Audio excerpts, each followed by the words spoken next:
Je disais, c'est qu'au travers des échanges du premier panel, il y a tellement, enfin, que ce soit les développeurs, les producteurs, le ministère, l'autorité, on parle et on revient toujours sur cette question de compétitivité. Comment est-ce qu'on peut améliorer? Quels sont les facteurs clés de compétitivité? J'ai envie de vous écouter sur ce sujet. Qu'est-ce qui se fait? Qu'est-ce que le Maroc a déjà développé? Est-ce qu'au niveau de votre agence marocaine pour l'efficacité énergétique, qu'est-ce qui a été fait et quelles sont les perspectives? Voilà. Merci, Sijam. Encore une fois, bravo pour le groupe Industrie du Maroc et d'avoir organisé ce thème et d'avoir choisi ce thème. L'énergie, vous le savez, ça a bien été dit tout à l'heure, c'est le président Bakole, c'est vraiment le secteur qui a même parfois dans notre pays où des filières se sont arrêtées parce que l'énergie n'était pas compétitive. Le coût de l'énergie était trop important pour être compétitif. Je pense à la filière céramique, qui était exceptionnelle à un moment, qui a beaucoup baissé à cause de l'énergie. Donc vous voyez que non seulement c'est important, mais c'est crucial pour cette filière.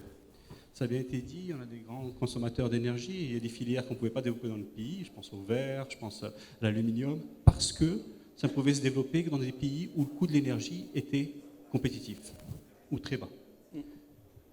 Notre pays a décidé d'une transition énergétique en 2009. Orienté avec, on a bien entendu, les 52% pour 2030, vous l'avez bien dit tout à l'heure, et les 20% d'efficacité énergétique dans l'industrie, dans le transport, dans le bâtiment, dans les villes et l'éclairage public, dans l'agriculture. Et c'est vrai qu'aujourd'hui, dans notre pays, il y a eu toujours quand même une sensibilisation assez importante parce que le coût de l'énergie, et je me compare dans la région, est assez élevé. J'ai discuté, j'ai eu la chance de présider MEDENER, qui est l'association des agences de la Méditerranée en termes de maîtrise de l'énergie. Les pays où l'énergie fossile, où l'énergie est très subventionnée, il est très difficile de faire de l'efficacité énergétique ou même de faire du renouvelable. Un exemple, un chauffe-eau solaire pour être amorti en Algérie, c'est 4 fois plus de temps que chez nous. Parce qu'il y a un prix du gaz qui est disponible, pas cher, trop peu cher, à mon avis, parce qu'on est dans un autre modèle. Nous avons la chance, j'ai dit bien une chance, je sais que les industriels vont dire on n'est pas compétitif à cause du prix de l'électricité ou à cause du prix du fuel ou autre. On dit la seule façon pour être compétitif, c'est par 2 volets. Être d'abord le plus efficace possible. On ne peut plus gaspiller d'énergie. On a beau avoir du renouvelable, on a beau avoir toutes ces filières, et elles sont exceptionnelles, et ce qui se passe est exceptionnel. Lorsque le dernier appel d'offres, ça n'a pas été dit tout à l'heure, mais le dernier appel d'offres photovoltaïque au Portugal, c'est 1,5 centime d'euros le kilowattheure. Vous vous rendez compte, Brady parlait de 6 centimes tout à l'heure, on est à ce niveau-là aujourd'hui. Donc ça veut dire qu'il y a une révolution dans les prix du photovoltaïque, c'est vrai. C'est vrai pour les grands projets, mais c'est vrai aussi pour l'aspect décentralisé. Dans les chiffres qui ont été présentés tout à l'heure, on a vu le nombre de mégawatts installés en solaire. Il faudra y ajouter tout le décentralisé. L'AME a accompagné dans l'agriculture le pompage solaire. On est à plus de 30 000 pompes solaires installées. Et aujourd'hui, on peut parler de 300, 400 mégawatts en décentralisé qu'il faut ajouter au bilan. Le bilan, c'est le bilan centralisé, connecté au réseau, qui injecte. Mais le décentralisé va jouer un rôle de plus en plus important.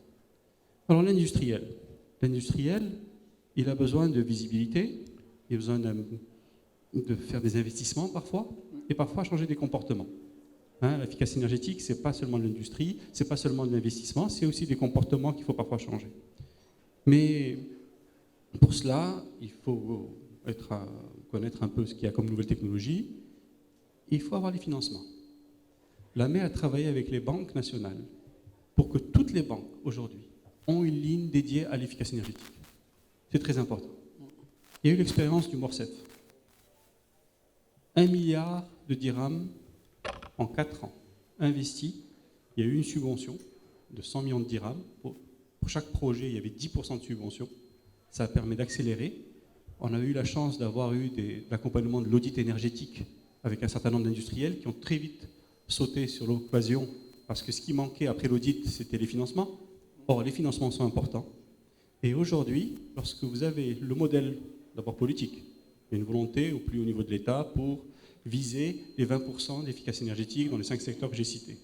il y a l'aspect accompagnement technique, il y a l'aspect certification ISO 50001, si vous voulez, mais il y a l'aspect financier. Et l'aspect financier est tellement important et qu'il ouvre à tous les industriels. Et je vois qu'il y a des banques ici aussi présentes pour leur dire, heureusement qu'il y a le secteur financier qui accompagne ces investissements. Ce sont des investissements rentables, avec ou sans subvention. Je viendrai par la suite aux besoins d'accompagnement encore plus. Mais ce sont des investissements rentables parce que le contexte énergétique de notre pays étant ce qu'il est, les prix de l'énergie, le prix domestique, que ce soit de l'électricité ou du fuel ou du gaz naturel ou du gaz butane plutôt, propane, étant ce qu'il est, il faut absolument des investissements et les banques sont là pour ça. On a prouvé que c'était rentable, on a prouvé que c'était finançable. Maintenant, il faut accompagner avec ces nouvelles filières qui sont de plus en plus compétitives.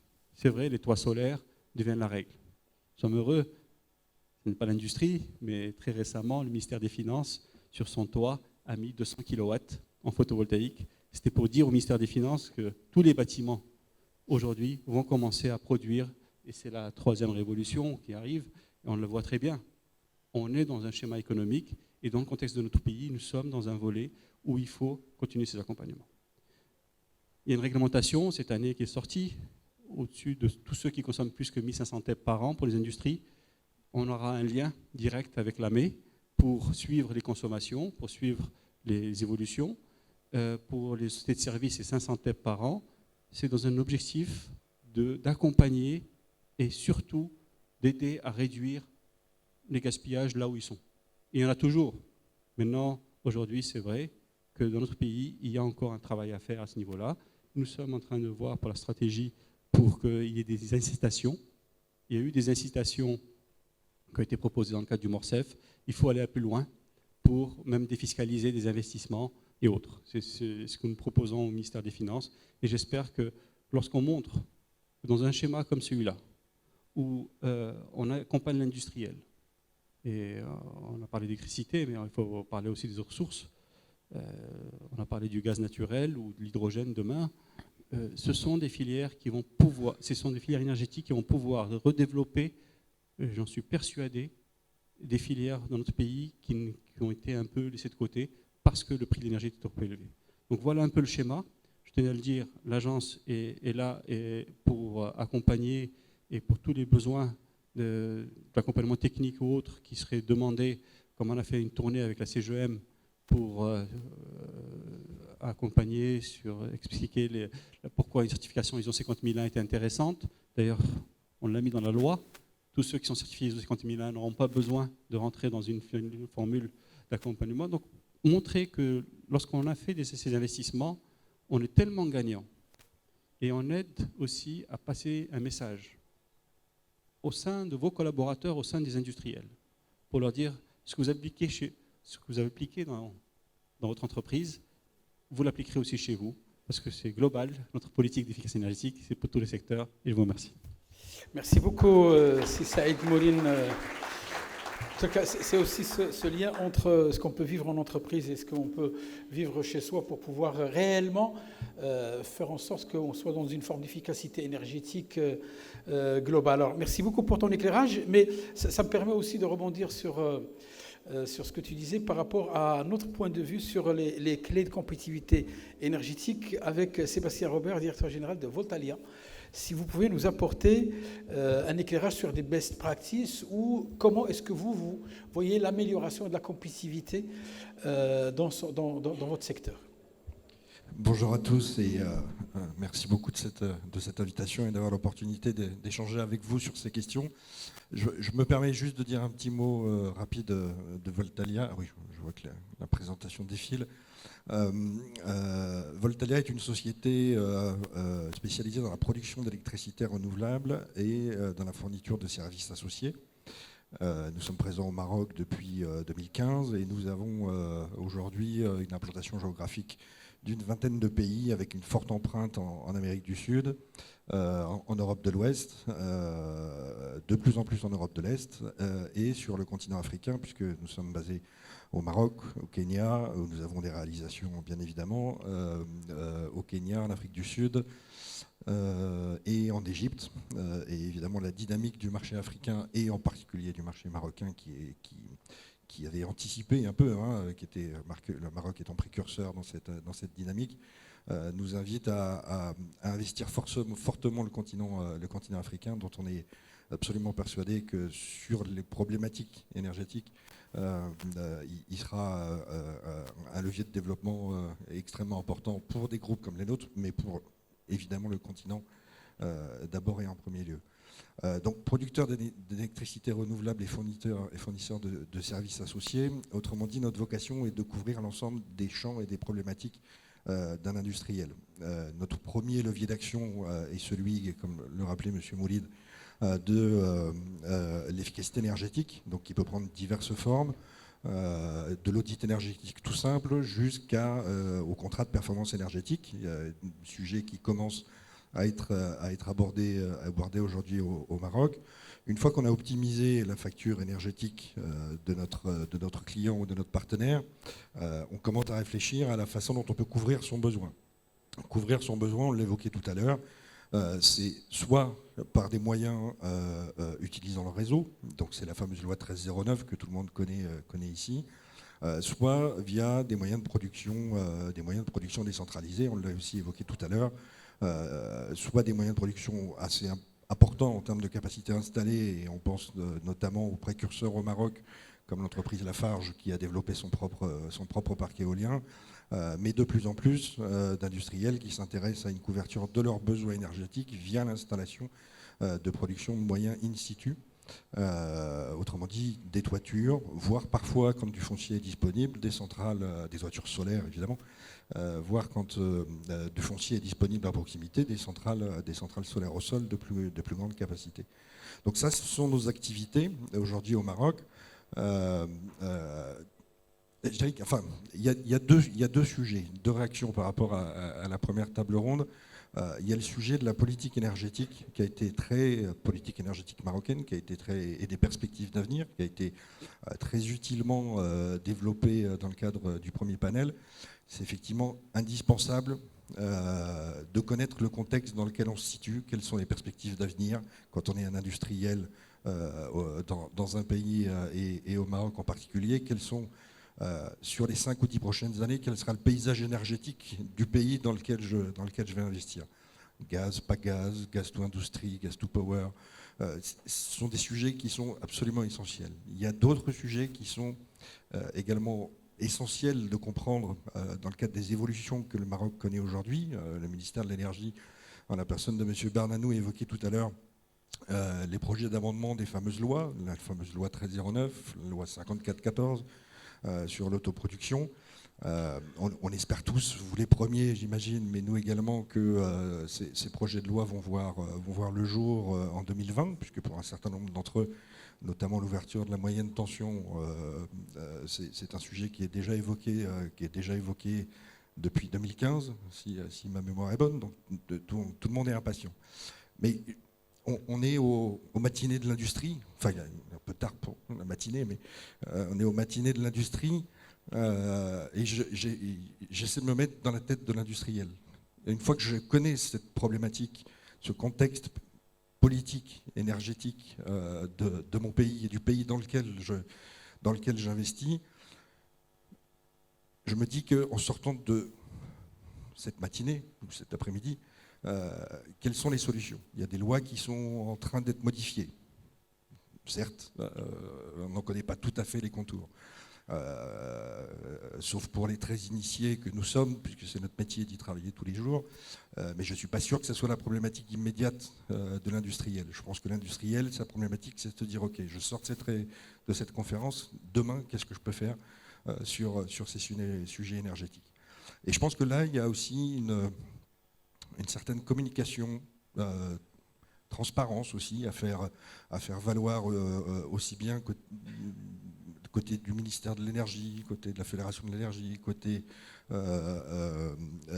évidemment de l'autorité de régulation, sur quels sont les moyens qui sont disponibles aujourd'hui quand je suis un industriel, les moyens légaux et les moyens réglementaires, et les acteurs qui, sur ce marché, ont une capacité d'agir et de vous proposer des solutions. On parlait tout à l'heure de la loi 1309, haute tension et très haute tension. Seuls ces consommateurs sont éligibles aujourd'hui. Prochainement, les consommateurs moyenne tension vont l'être en 2020. Aujourd'hui, quelle est la réalité de ce marché compte tenu des contraintes de réseau qu'a souligné à juste titre l'ONE? La question de la gestion de l'intermittence sur le réseau électrique national est une question complexe. Donc on comprend aussi que l'ONE ait défini un certain nombre de conditions à ce sujet. Mais quelle est la réalité de ce marché aujourd'hui? Moi, je suis un industriel, je veux aller acheter du gigawattheure, du mégawattheure sur le marché de la 1309 haute tension. Aujourd'hui, on connaît les projets. On sait qu'il y a 3 projets. Évidemment, je n'en parlerai pas si on n'en faisait pas partie. Mais on sait qu'il y a 3 projets aujourd'hui, et 3 projets éoliens qui ont des autorisations pour se connecter sur le réseau à échéance mi-2022 jusqu'à mi-2025. Je parle sous l'autorité de l'ONE, et M. Bardache est là, M. Mouna, pardon, qui est avec nous. On sait qu'il sera difficile d'avoir d'autres projets de cette nature injectés sur le réseau à cette échéance. Ce n'est pas forcément une très bonne nouvelle pour le marché de la haute tension, mais c'est la réalité physique et technique de ce qu'est le réseau, et donc il faudra savoir se projeter post-2025, ce qu'on essaie de faire de notre côté. Donc ces projets aujourd'hui, ils sont au nombre de 3, et on sait que globalement, il y a 1 térawattheure et demi qui sont disponibles sur le marché de la haute tension et de la très haute tension aujourd'hui. Je pense que de ce point de vue-là, je vais m'arrêter.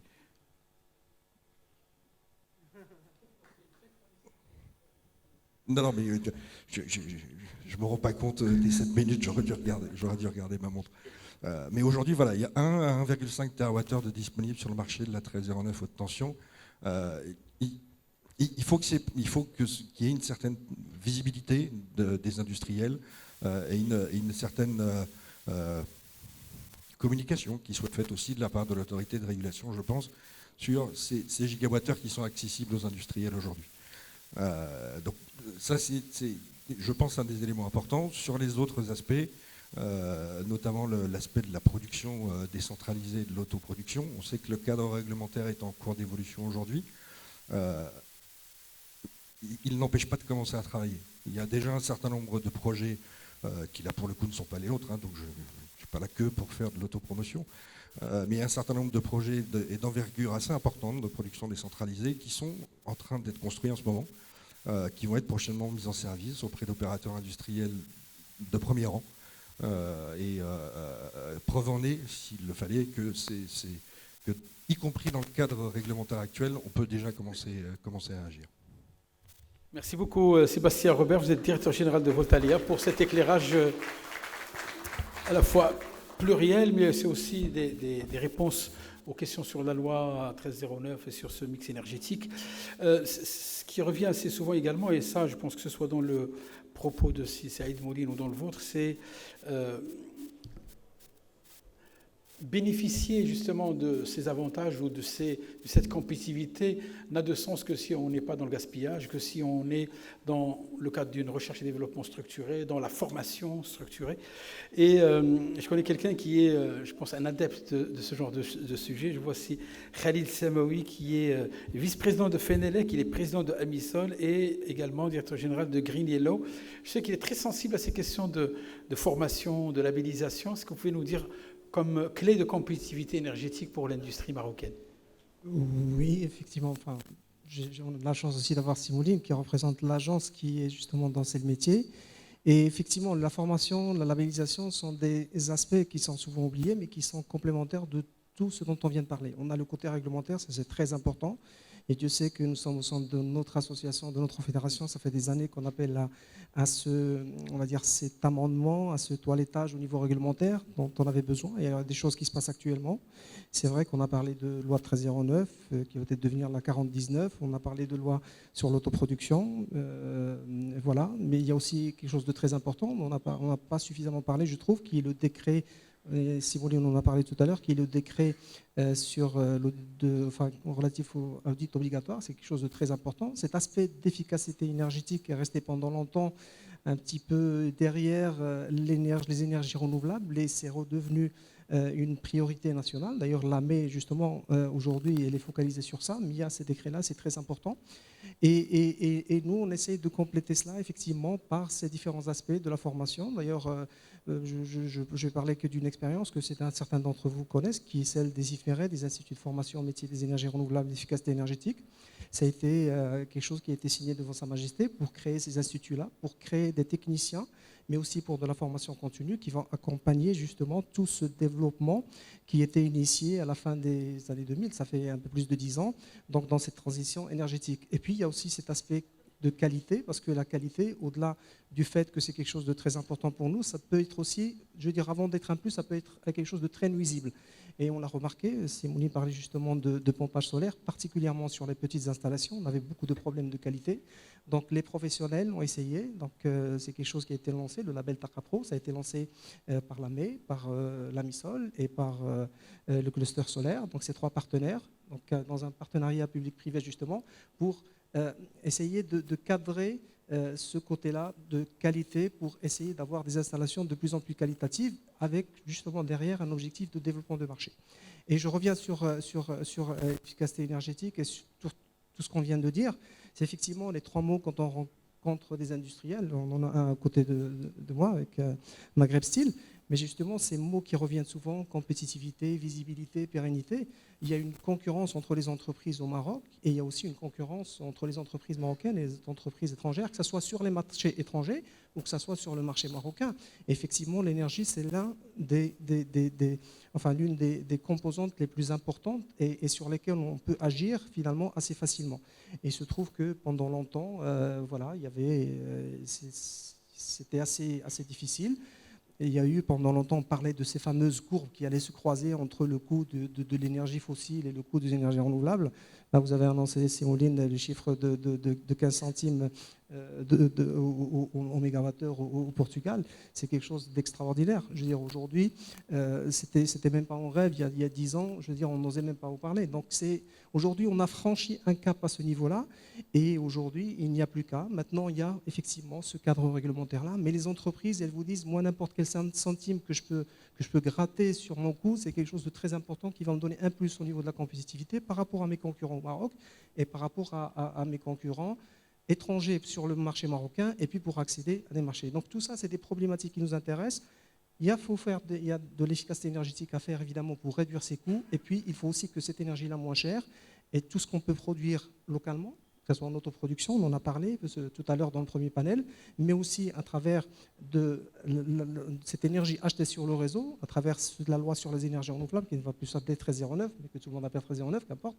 Et voilà, donc il y a toute une panoplie de choses qui sont en train de converger avec cet objectif-là, parce que je pense qu'il n'y a pas d'objectif plus important que la compétitivité, la pérennité, et la création de valeur et la création d'emplois et la pérennisation des emplois qui existent, parce qu'on oublie souvent de dire aussi que d'autres aussi travaillent, qu'on n'est pas seul au monde, que ce soit dans notre région ou au monde, et d'autres travaillent aussi, qu'ils essaient aussi de limiter les impacts des différents coûts, pas que l'énergie, mais le sujet aujourd'hui c'est l'énergie, pour pérenniser les emplois qui existent et pourquoi pas en créer d'autres. Merci beaucoup pour à la fois...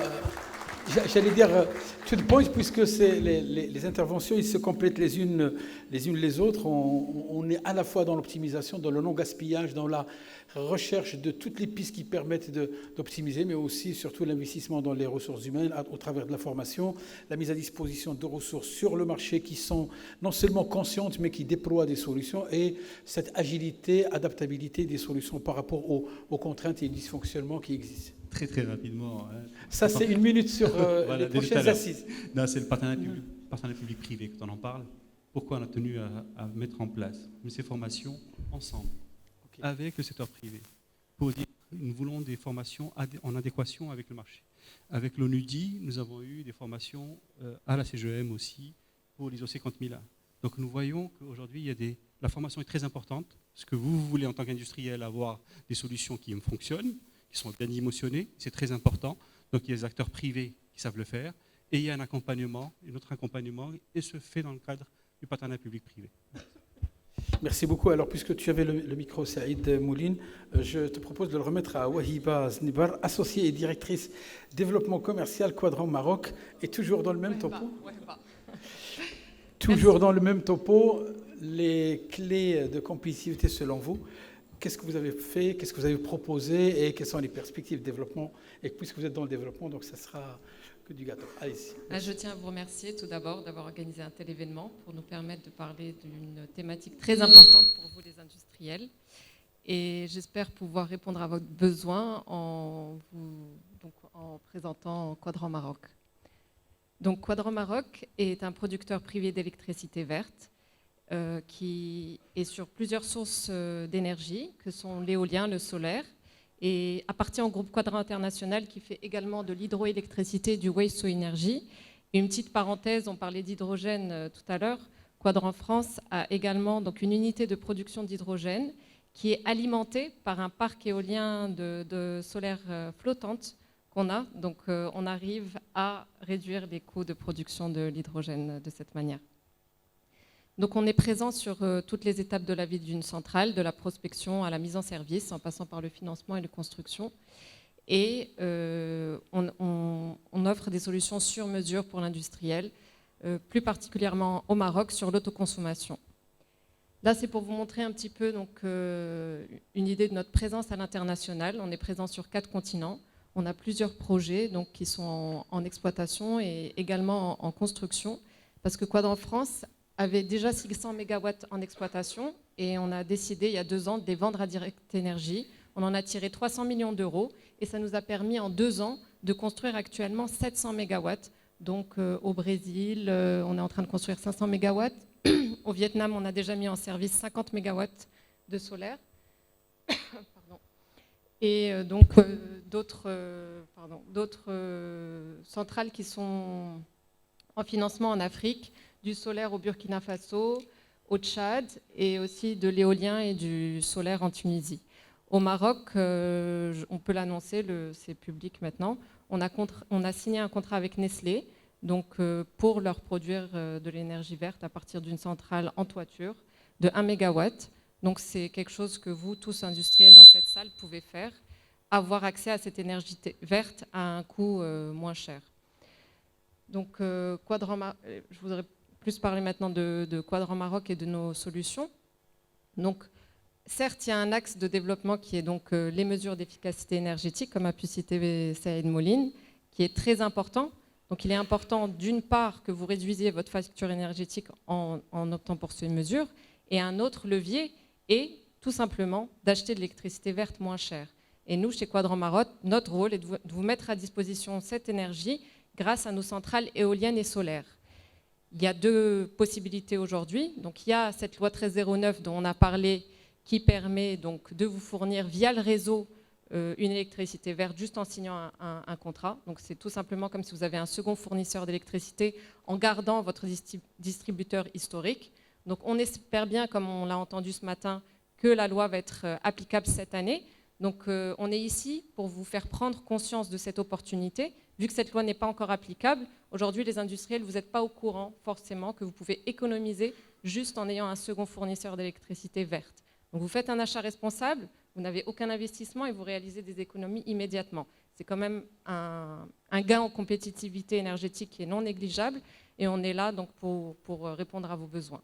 La deuxième solution, c'est de proposer une centrale solaire sur votre site. Donc pour les industriels qui ont la capacité d'investir, ils peuvent investir et en 6-7 ans, ils vont donc amortir la centrale solaire. Et nous, pour les investisseurs qui n'ont pas les moyens d'investir ou c'est un frein à l'investissement, on est là pour vous investir à votre place, prendre en charge la maintenance sur une durée déterminée et vous offrir le prix du kilowattheure le plus bas. Après donc, la durée du contrat, on vous cède la centrale gratuitement. Vous héritez d'une centrale gratuite au terme du contrat et vous réalisez des économies immédiatement. Et c'est dans ce cadre-là qu'on a signé le contrat avec Nestlé. Donc, c'est important, je pense, qu'il y ait cette prise de conscience. Ça peut aussi nous aider, développeurs, à accélérer le processus de l'application de la loi 1309. On est quelques développeurs au Maroc à essayer vraiment, dans votre intérêt également, de mettre en place ces lois. Mais je pense que vous, industriels dans cette salle, si vous prenez réellement conscience de l'enjeu et de l'importance de cette loi, je pense qu'on peut être juste encore plus nombreux pour activer les choses. Donc, pour résumer, j'aurais bien aimé qu'on arrive sur la dernière slide, juste après ça. Je ne sais pas si la régie m'entend. Voilà. Donc, je voulais juste vous donner un petit cas pratique. Comme ça, c'est les chiffres que vous allez retenir. Pour un client qui consomme à peu près du 10 gigawattheures par an, quand la loi sortira, on pourra vous fournir jusqu'à 50% de votre besoin. Là, je parle bien juste du solaire. On ne parle pas de l'éolien. Aujourd'hui, l'éolien est applicable. Donc là, vraiment, on parle du marché de la moyenne tension. Et grâce à ces 5 gigawattheures, vous pouvez faire une économie, donc juste en signant un contrat avec un producteur privé d'électricité, entre 750 000 dirhams à 2 500 000 dirhams par an, ce qui est réellement une économie qui est non négligeable. Et vous faites du bien aussi à la planète. Vous évitez l'émission de, dans ce cas-là, c'est 3 290 tonnes de CO2. Vous faites un achat responsable et c'est l'équivalent de 94 000 arbres plantés. Donc, on est là pour vous dire qu'on vous propose un partenariat de long terme basé sur la confiance et la transparence pour vous offrir des économies directement sans que vous ayez à prendre en charge aucun investissement. Voilà, juste en signant un contrat. Donc, c'est simple, efficace et durable. Merci. Merci beaucoup. Wahiba, je ne sais pas si tu as prévu des contrats. Pardon ? Tu as ramené des modèles de contrats? Oui, j'en ai plein avec moi. Parce que j'ai vu les deux, j'ai vu les 750 000 et 2,5 millions. Je pense que la plupart de la salle, vous avez vu le chiffre 2,5. Donc les 700, vous dites, bon, ça c'est du gâteau, on le fera directement nous et on passera à 2,5 avec le cas. Merci pour ton éclairage et pour ce cas pratique. Je pense que ça va dans le sens de tout ce qu'on s'était dit depuis tout à l'heure. C'est idea to action. Comment est-ce que tout ça peut avoir à la fois de l'impact et parler justement aux industriels. Et je parlais d'industriels, on a également le plaisir de recevoir Hatim Snaji, directeur général de Maghreb Steel, toujours dans le même sens, les best practices et les facteurs clés de compétitivité, ce que vous avez fait, sur quoi vous avez travaillé et quelles sont vos perspectives pour améliorer justement ces coûts. À toi la parole. Bon, merci pour la question. Oui, effectivement, je pense que les intervenants ont beaucoup parlé d'industrie et de l'importance de l'énergie pour des industriels. Je vais peut-être juste donner quelques chiffres un petit peu pour illustrer. Pour un acteur dans la sidérurgie, comme Maghreb Steel, l'énergie est la deuxième facture après la matière première. Ça représente quand même pas loin des fois même plus que 20% de notre chiffre d'affaires. Donc c'est énorme. Une année, dans les années récentes, la facture énergétique, on n'est pas loin de 500-600 millions de dirhams par an. Donc chaque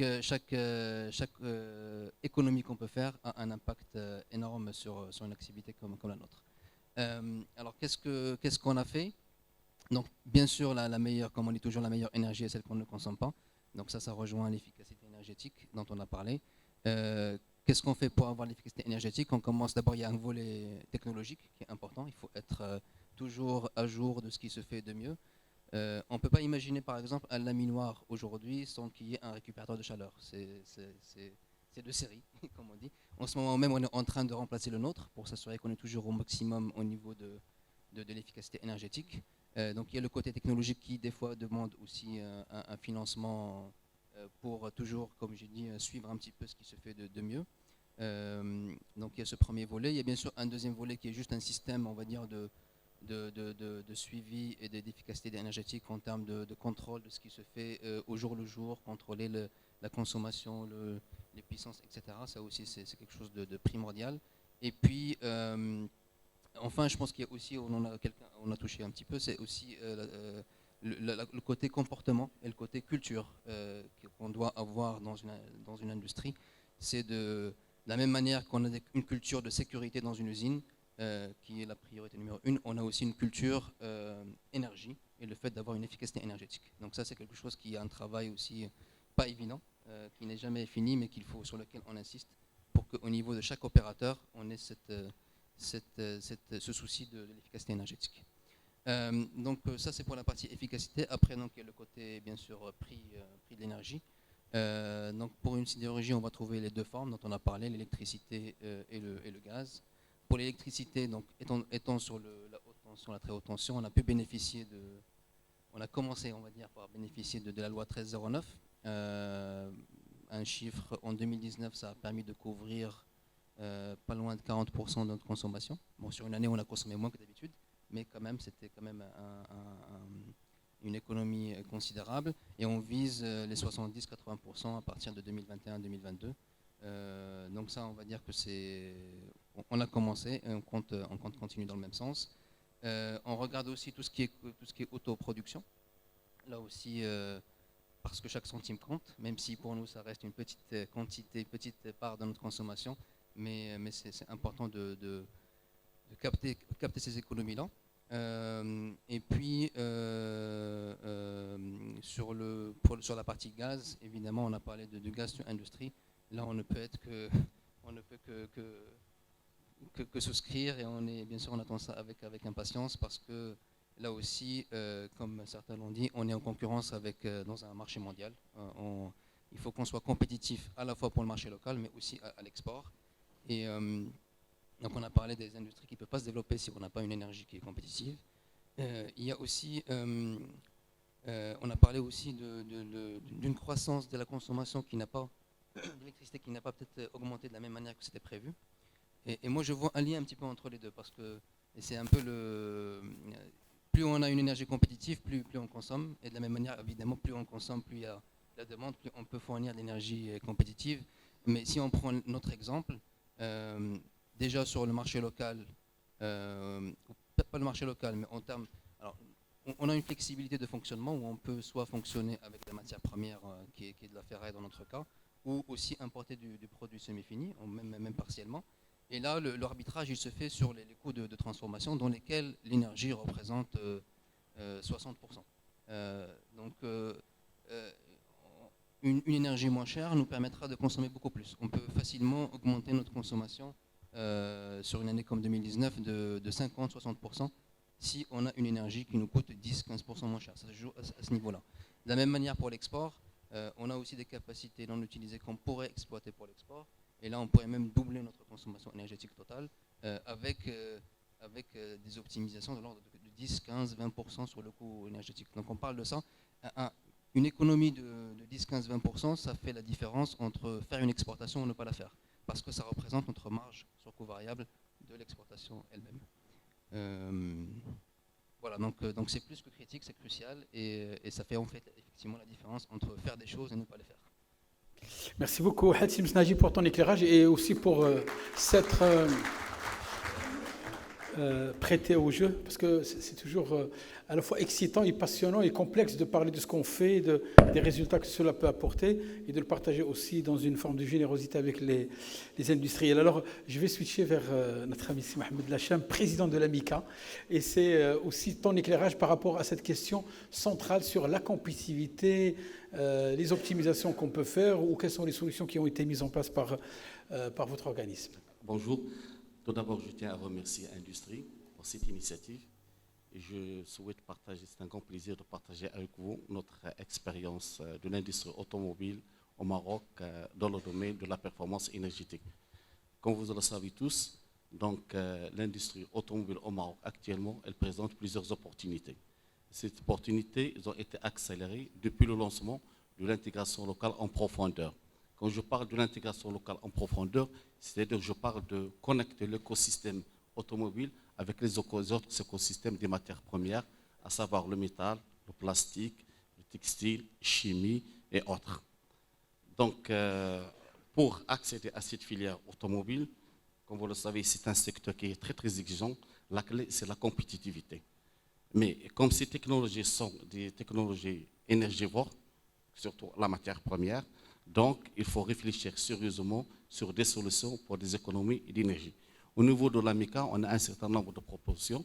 Par exemple, le drawback, on n'a pas parlé, il faut bien quand même l'élargir, clarifier sa procédure et le simplifier, et aussi augmenter le temps. Deuxième point, c'est l'accès aux énergies renouvelables et gaz naturel avec une solution financière très attractive. Troisième action, c'est la gouvernance des zones industrielles. Et j'ajoute le dernier point qui est le thème actuellement, c'est l'efficacité et l'efficience, que je peux parler même la performance énergétique. Les deux premiers points ont été évoqués lors des dernières réunions que nous avons eues avec nos amis sidérurgistes et les fonderies, soit de l'aluminium, le cuivre et le laiton, et les industriels locaux de rechange. Et je les félicite puisqu'ils ont exprimé toute une volonté pour intégrer un secteur très exigeant. Le deuxième point, je veux illustrer un cas pratique. C'est notre société Africable. On opère dans 3 domaines d'activité, la fonderie, la fabrication des batteries et le trifilage. Pour vous montrer que ce sont des technologies, on opère dans des technologies très très énergivores. Et malgré tout ça, je vais vous montrer comment on a pu être un fournisseur de rang 1, c'est-à-dire on fournit à Renault. Pour fournir à Renault, on a passé 3 ans sur l'amélioration de la compétitivité. Et l'une des composantes essentielles, c'est l'amélioration de l'efficacité énergétique. Donc on a opéré une transformation en profondeur de l'ensemble de nos processus. On était chanceux parce qu'on a bénéficié, dans le cadre de mes tests, qui a été lancé depuis 2016, c'est un programme SwitchMed qui a été financé par l'Union européenne.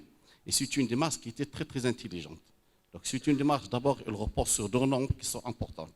La norme 50001, comme il a été cité, mais j'ajoute aussi une autre norme qui n'est pas assez connue, qui est 14051, qui insiste beaucoup sur la comptabilité des matières premières, où surtout il faut s'intéresser à ce que est non productif. Donc le principe, il est clair. D'abord, il intègre l'ensemble des énergies. Il y a l'eau, il ne faut pas l'oublier, les gaz, ces différentes sources, soit propane, soit butane, soit fuel ou autre. Il y a aussi l'électricité. L'autre avantage, c'est qu'il intègre l'ensemble des processus, depuis la conception, le développement, en passant par l'industrialisation, le logistique, jusqu'à la livraison, jusqu'au client. Le 3e point important de cette démarche, c'est qu'il agit sur l'ensemble des ressources. Quand je dis l'ensemble des ressources, par exemple, les ressources des matières premières. Il faut bien choisir les matières premières qui ne consomment pas plus d'énergie.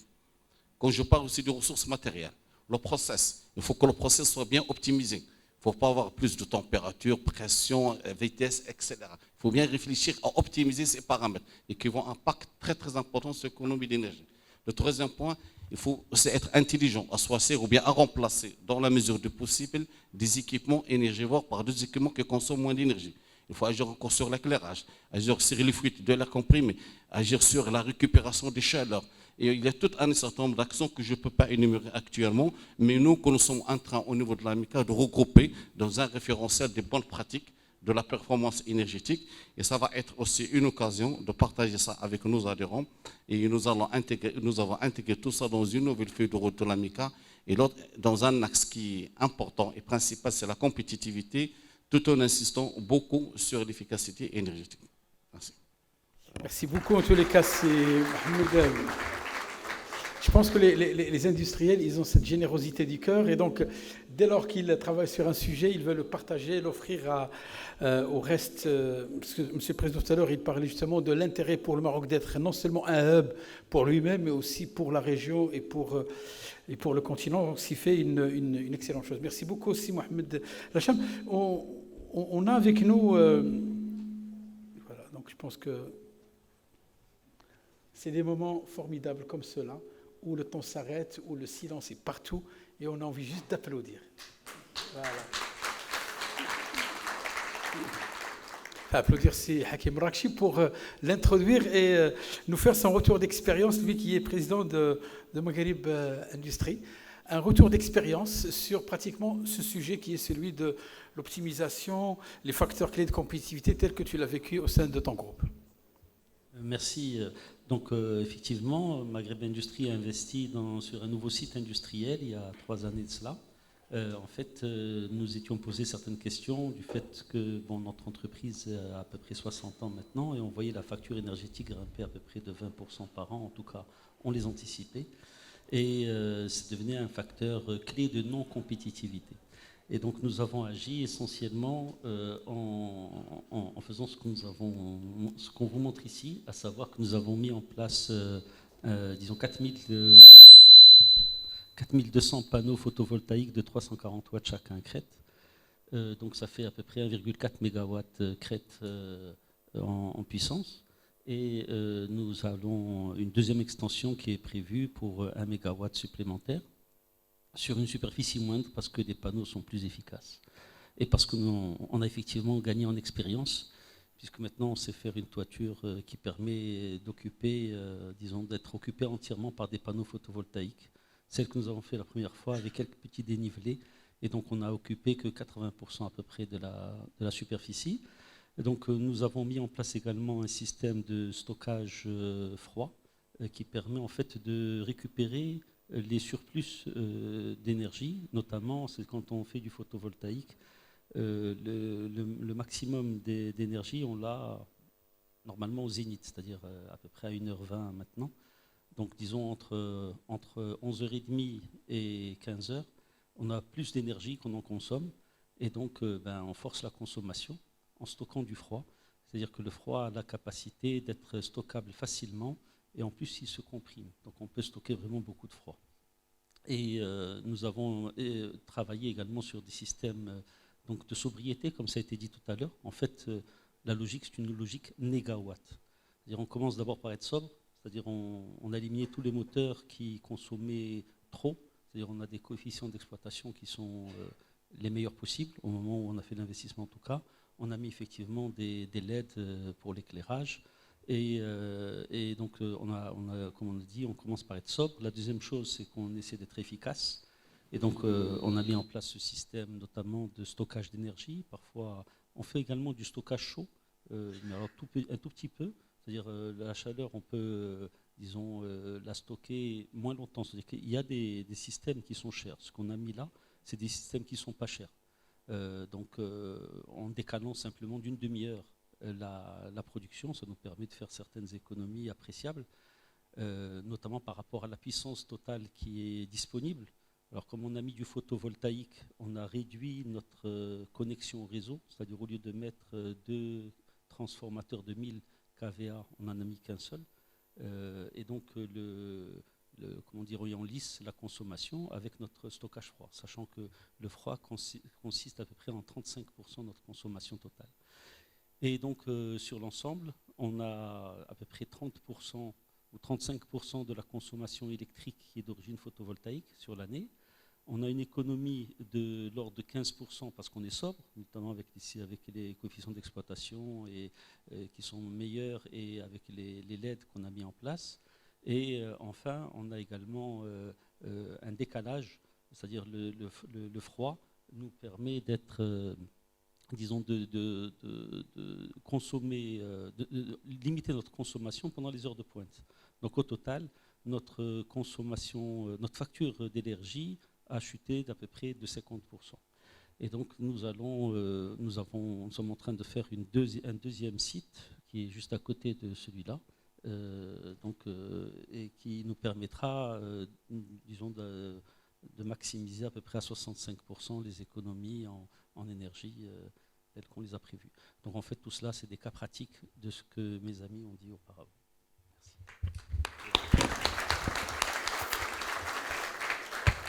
Merci beaucoup, Hakim Al-Rakchi, pour ton retour d'expérience et surtout pour les chiffres, parce que je pense que ça fait rêver.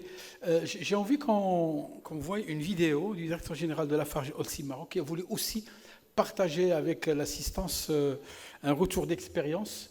Et je demande à la régie de lancer vos...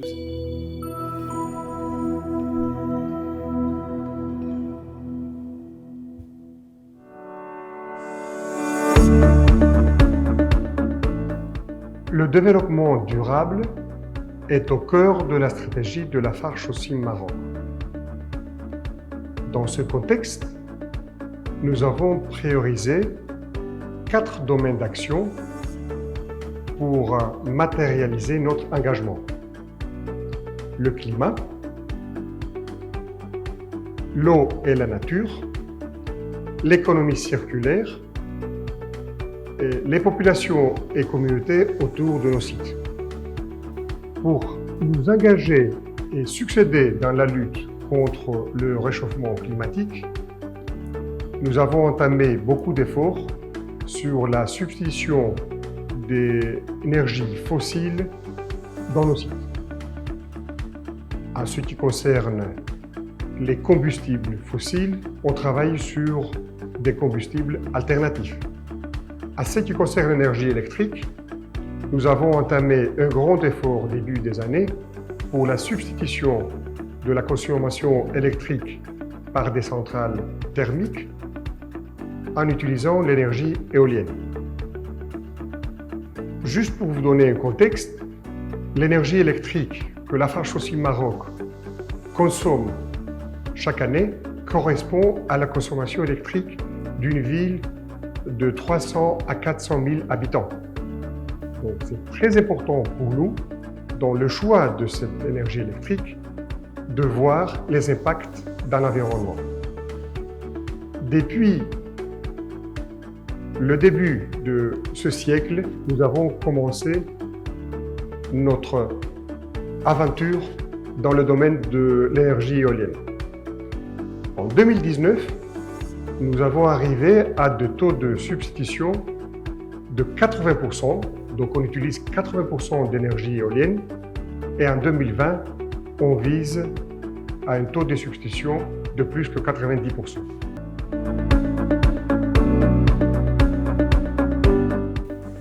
La fabrication du ciment est un processus qui consomme beaucoup d'énergie. Alors lorsque je parle d'énergie, je parle de deux types d'énergie, électrique et thermique. Et en tant qu'industriel, donc notre objectif numéro 1, c'est d'optimiser nos consommations énergétiques et principalement les ratios énergétiques électriques et calorifiques. Et comme tout industriel, les premières des choses qu'on fait, c'est l'optimisation des outils qu'on a, le choix technologique lorsqu'il s'agit de revamping ou d'investissement dans de nouvelles installations ou lorsqu'on construit une nouvelle usine, et puis l'introduction de nouveaux systèmes de pilotage tels que les systèmes experts qui permettent un pilotage avec un taux d'optimisation et de fiabilité qui est assez élevé. L'autre point qui est très important pour nous, c'est le coût ou le prix d'achat de l'électricité. Lafarge Holcim Maroc a une consommation annuelle de 650 gigawattheures et nous avons déjà démarré dans les années 2005 avec la construction d'un parc éolien à l'usine de Tétouan. Donc c'était un parc de 10 MW qu'on a augmenté à 32 MW sur 2 ou 3 années. Ce parc a permis de produire 70 gigawattheures pour l'usine de Tétouan et a fait de l'usine de Tétouan la première usine au monde à avoir son propre parc éolien et être alimentée en énergie éolienne. Et puis, par la suite, nous avons profité de l'entrée en vigueur de la loi 1309 pour travailler avec des partenaires locaux et signer des PPA, Power Purchase Agreements, c'est-à-dire des contrats d'achat d'électricité. Et donc, en 2011, nous avons signé les premiers contrats concernant nos usines de Bouskoura et de Mkines. Et puis, ça a continué avec l'usine de Fès, et puis dernièrement, l'usine d'Oujda, l'usine de Donador et la future usine de Agadir qui rentrera en production en 2020. Avec ces PPA et la production propre que nous avons sur l'usine de Tétouan, on couvre 80% de nos besoins en énergie électrique. Ça, c'est le chiffre qu'on a réalisé en 2019, avec un objectif d'être supérieur à 90% en 2020. La substitution de 80% d'énergie électrique nous permet donc d'éviter d'émettre 450 000 tonnes de CO2. Et donc, on voit que l'économie d'énergie impacte également nos performances environnementales et nous conforte dans notre politique de développement durable.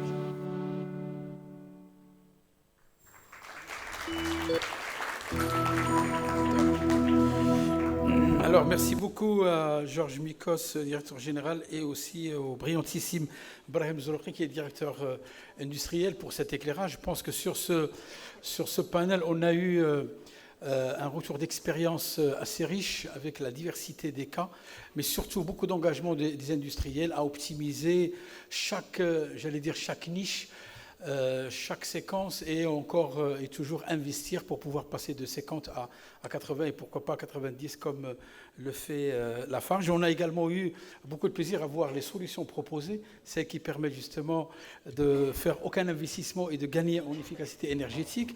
Également un retour d'expérience où il y a une vraie convergence entre le secteur public et le secteur privé, puisque ne serait-ce que sur le volet formation, il y a cette co-construction des modules de formation pour mettre sur le terrain des techniciens qui soient capables de mettre en place justement toute cette dynamique et cette stratégie. En tous les cas, merci beaucoup d'avoir éclairé ce panel, et je pense que l'équipe d'organisation a fait appel aux brillantissimes intervenants, réellement, parce qu'en termes d'optimisation de temps, vous avez non seulement optimisé l'énergie, mais je pense que vous avez optimisé le temps, puisque vous avez terminé à 17h55 au lieu de 18h, donc vous avez gagné un bon pourcentage et un bonus pour vous laisser vous applaudir par toute l'assistance. Je vais vous demander aussi de faire